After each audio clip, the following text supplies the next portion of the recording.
I do a lot of things to connect. There's a lot of different ways of connecting, connecting. And yoga has been my arena for helping me connect most easily. Being in nature and sitting and doing prayer and ceremony, these are all forms of connection. But one of the first forms that I think all of us can connect with is to our breath. We need our breath to make changes, to have clear thinking, to stay alive, to heal. And so, to the people that are listening here, if you start breathing deeply now, you'll learn more.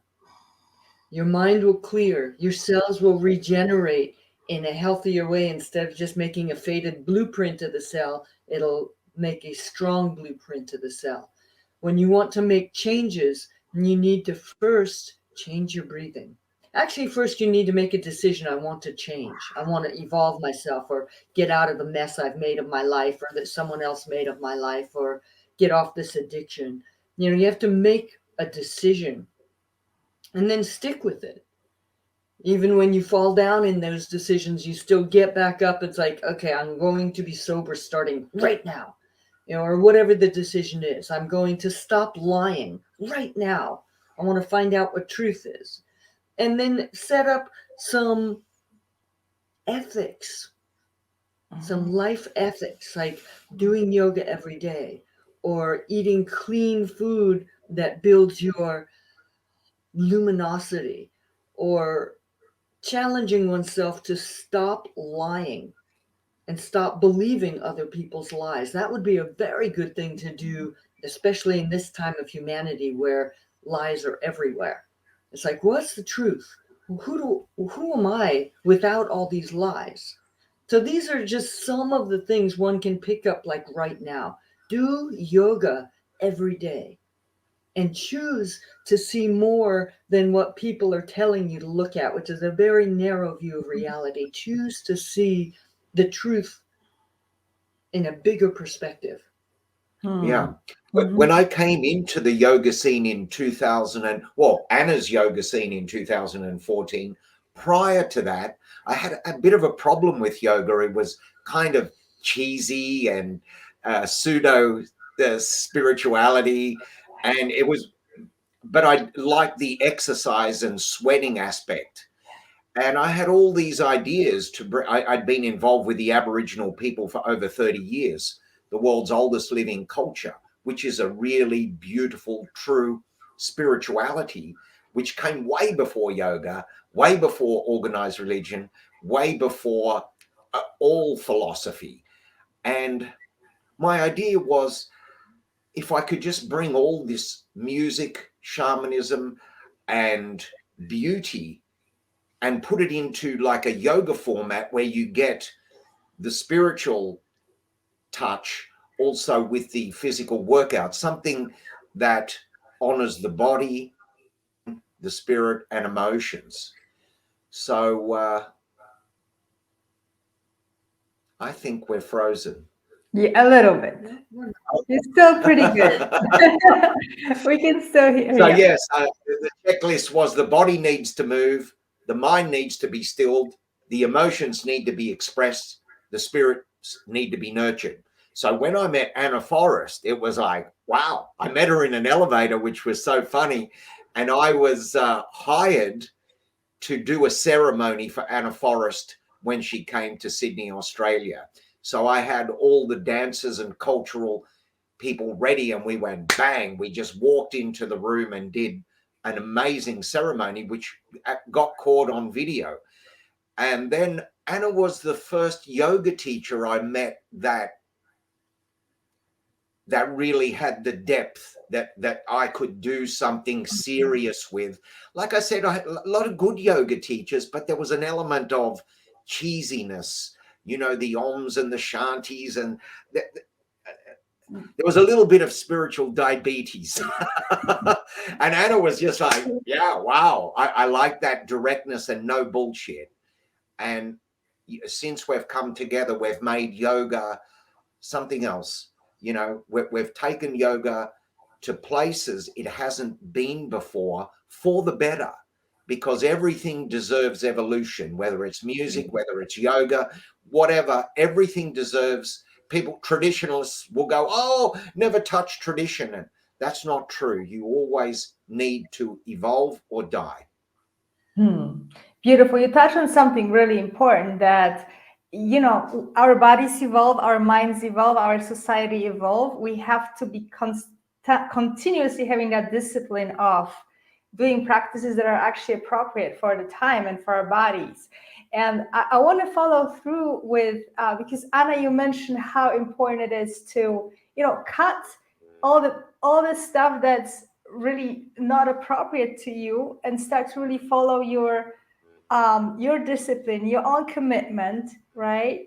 But I think for a lot of people, it's still a struggle because we're surrounded by obviously other people, influences. We're surrounded by social media. We're surrounded by all sorts of great advice of like, do this, do that, do this exercise, be on that diet. How do we take the first step once we sort of wake up a little and try to, make real changes? Well, we have an online series of classes that people can begin to explore Forrest Yoga if they can't get to us personally. We are now back on the road and teaching live, which is amazing. But we made these classes that touch on things that we consider really good food for the spirit and for the human person, human on all the different elements. What I have discovered and what Jose and I have discussed many times is there is a spiritual bereftness in our people, like a disconnect from spirit, and the pharmaceutical drugs and the teachings and everything that distracts you from focusing on yourself all make this abyss wider and wider, and then that sets us up for addiction because we're trying to fill this hole inside of us. So these practices help you find out who you are authentically without all of this social media crap pouring in about how you're supposed to be and what you're supposed to care about. And you start to go on quest for what matters to you. It doesn't get handed to you on a little program. We don't hand you, this is what should matter to you. You have to quest for it. But we give the arena for you to find out, who am I without all this crap, without all this conditioning, and begin to peel the conditioning off. It's an amazing, amazing vision quest. And then to find out, like, what are my gifts in the world? And using the practices of yoga and music and whatever else it is that like starts to stimulate me from the inside to develop those gifts. And then going even bigger than that, like, what's my purpose in being alive in this strange and changing time of humanity?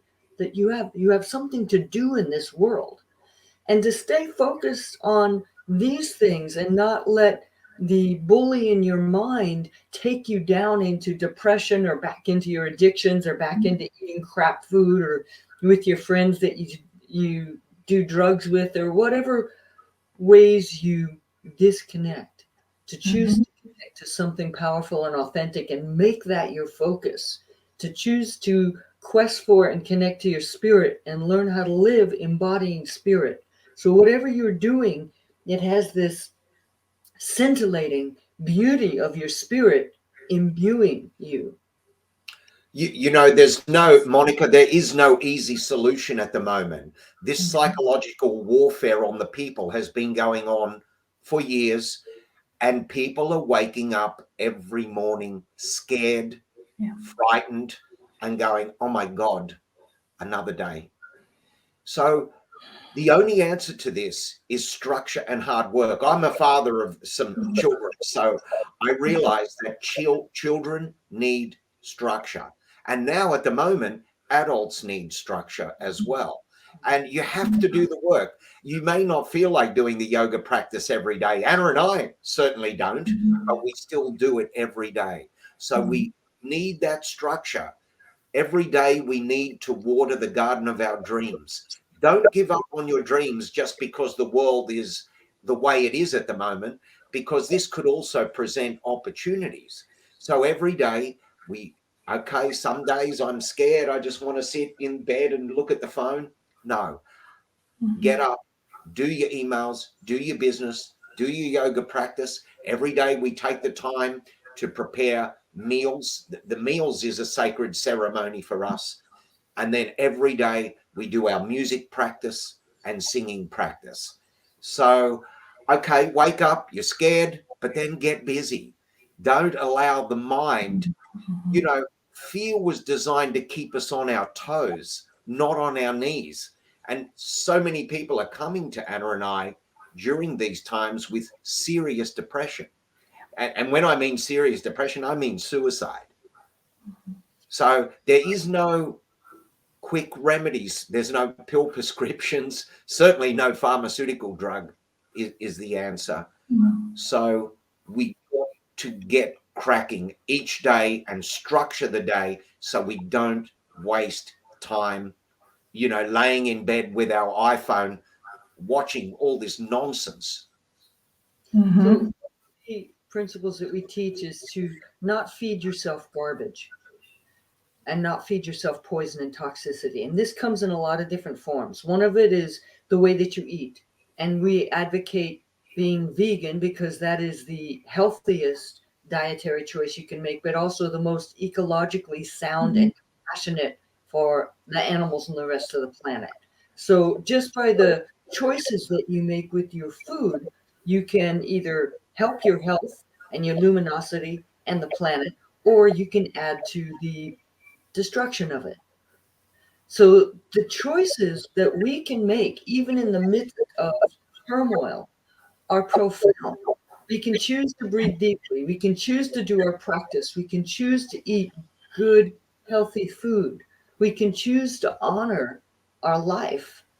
It is precious. If you're scared or confused, so it's still precious. And start treating yourself that way with respect.